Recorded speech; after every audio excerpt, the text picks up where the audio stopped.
하늘과 바다, 두 자매의 새로운 시작. 강하늘은 오늘도 어김없이 거울 앞에 섰다. 까만 머리카락을 단정하게 묶고 평범한 회색 점퍼를 걸친 모습은 동네 어디에나 있을 법한 평범한 여성이었다. 거울 속 자신을 바라보며 하늘은 깊은 한숨을 내쉬었다. 오늘은 언니 강하윤과 약속이 있는 날이었기 때문이다. 언니에게 하늘은 그저 조용히 번역 일을 하는 평범한 동생으로 알려져 있었다. 하지만 실상은 달랐다. 하늘의 손목에 희미하게 남은 상처들, 서랍 깊숙이 숨겨진 검은색 봉투들, 그리고 밤마다 울리는 수상한 전화들. 이 모든 것은 하늘이 겉모습과는 전혀 다른 삶을 살고 있다는 증거였다. 하늘아, 오늘 저녁 시간 괜찮니? 동네 새로 생긴 식당에서 같이 밥 먹자. 언니의 문자가 도착했다. 하늘은 잠시 망설였다. 오늘은 조직 내 중요한 회의가 있는 날이었다. 하지만 언니의 제안을 거절하면 의심을 살 수도 있었다. 네, 언니 좋아요. 6시에 만나면 될까요? 답장을 보낸 후 하늘은 서둘러 준비를 마쳤다. 하늘이 사무실이라 부르는 곳은 겉보기엔 평범한 번역 사무소였지만 안쪽 방으로 들어가면 상황은 완전히 달랐다. 검은 정장을 입은 남자들이 공손하게 인사를 건넸고 책상 위에는 도시 전체를 장악한 조직의 각종 보고서가 쌓여 있었다. 보스님, 오늘 미팅 자료 준비됐습니다. 비서가 공손히 말했다. 하늘은 고개를 끄덕였다. 아버지가 남긴 이 거대한 조직을 이끄는 것은 결코 쉬운 일이 아니었다. 특히 자신의 정체를 언니에게 철저히 숨기며 살아가는 이중생활은 더욱더. 아버지는 하윤은 평범한 가정에, 하늘은 조직의 후계자로 키우기 위해 태어나자마자 두 딸을 갈라놓았다. 성인이 된 후 두 자매는 우연히 만나게 되었고, 하늘은 언니에게 자신의 진짜 정체를 숨긴 채 가까워졌다. 오늘 회의는 간단하게 진행하겠습니다. 모두 보고서 확인하시고 특별한 사항 있으면 즉시 알려주세요. 하늘의 목소리는 단호했다. 조직원들은 경외심을 담아 그녀를 바라보았다. 누가 봐도 그녀는 타고난 리더였다. 회의를 마치고 시계를 확인하니 언니와의 약속 시간이 다가오고 있었다. 자, 이제 또 다른 나로 돌아갈 시간이군. 식당으로 향하는 길, 하늘은 식당 앞에 도착해 잠시 망설였다. 깊은 숨을 들이마시며 평소에 연약한 여동생 모습으로 돌아가는 연습을 했다. 어깨를 살짝 움츠리고 목소리는 한 톤 높이고 걸음걸이마저 조심스럽게. 완벽한 변신이었다. 하늘아, 여기. 식당 안쪽에서 하윤이 손을 흔들었다. 언니는 언제나처럼 밝고 환한 미소를 짓고 있었다. 하늘은 그런 언니가 너무나 소중했다. 아버지의 세계로부터 완전히 격리되어 순수함을 간직한 유일한 가족이니까.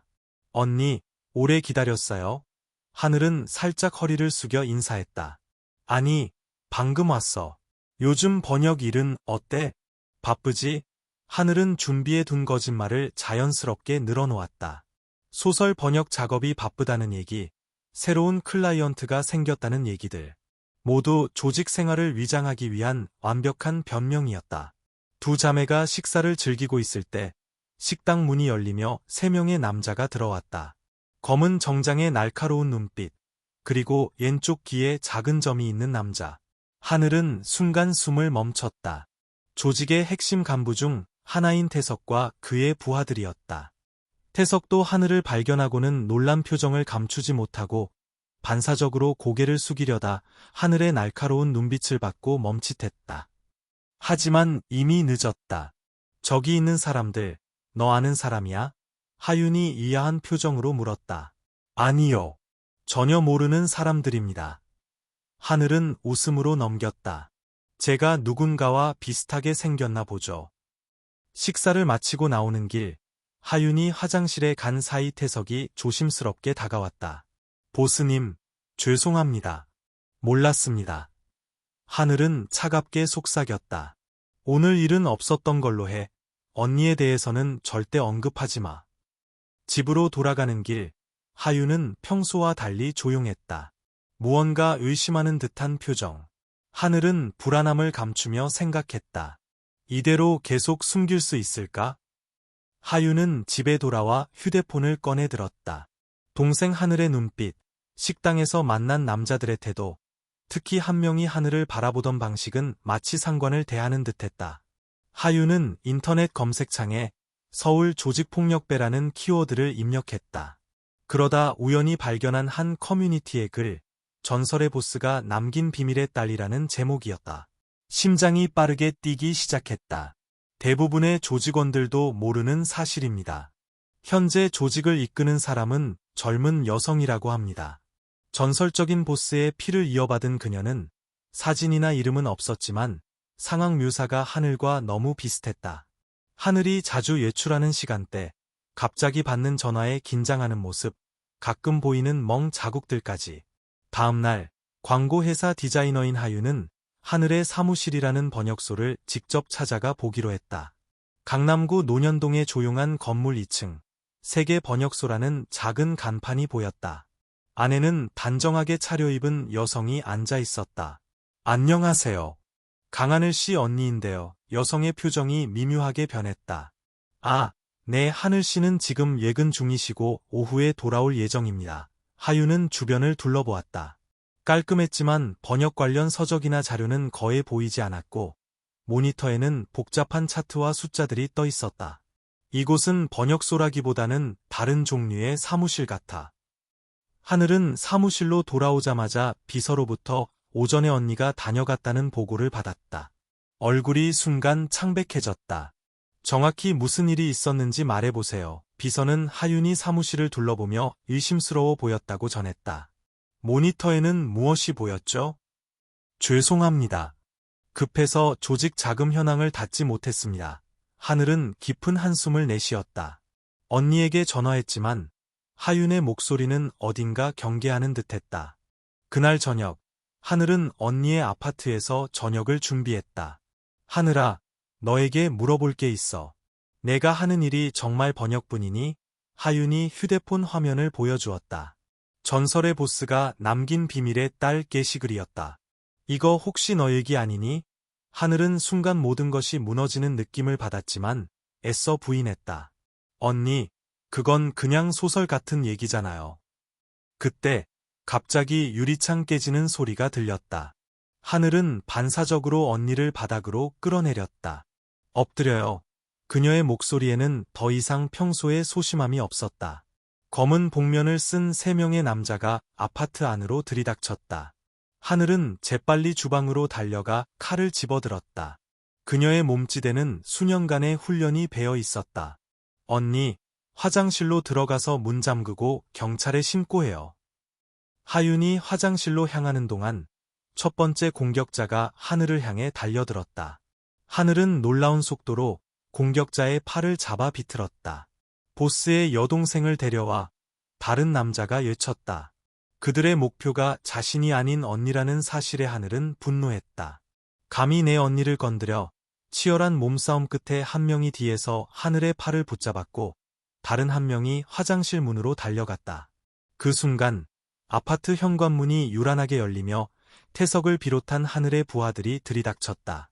보스님, 태석의 외침과 함께 상황은 급반전되었다. 공격자들이 제압되고 하유는 창백한 얼굴로 화장실 문을 열었다. 거실에는 태석과 조직원들이 공격자들을 묶어놓고 있었다. 이 사람들은 누구야? 대체 무슨 일이 벌어지고 있는 거야? 하늘은 깊은 숨을 내쉬었다. 언니, 이제 모든 걸 말씀드릴게요. 태석과 조직원들이 물러나고 거실에는 2 자매만 남았다.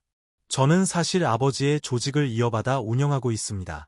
하늘의 고백의 하유는 더욱 창백해졌다. 우리 아버지는 회사원이셨잖아. 언니가 알고 계신 아버지는 양부모님이세요. 우리의 진짜 아버지는 강남 일대를 장악했던 조직의 두목이셨습니다. 하윤의 눈에서 눈물이 흘러내렸다. 하늘은 천천히 이야기를 시작했다.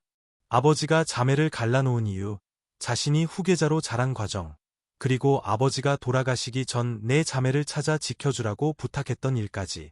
오늘 이 사람들은 아버지의 오랜 라이벌 조직입니다. 언니를 인질로 삼아 저희 조직을 위협하려는 속셈이었겠죠.